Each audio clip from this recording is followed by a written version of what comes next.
Осы техниканы қайтадан көрсетіңізші деп жатқаннан кейін сіздердің өтініштеріңізді жерге қалдырмай дәл осы видеода бөлісетін боламын. Ол үшін бізге ағаштан жасалынған штамптарымыз қажет болады және де матаға арналған краскілеріміз қажет болады. Губканың көмегімен бояуды штампқа түсіріп аламыз. Және де мінекей дайындап қойған сызық белгімізге матаға ақырындап штампты бастырамыз.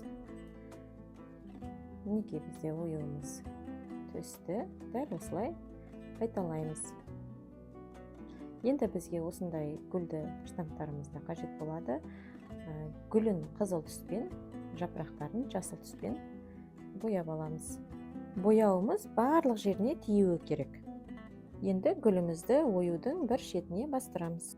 Кішкене құпия үлкен мүмкіндік дегендей, шолпы принт курсымда сіздерде осындай құпиялардың 4 түрімен бөлісетін боламын. Дәл қазір дайректке өтіп тіркелсеңіз болады. Ұнаса лайк, комментарий қалдырыңыз.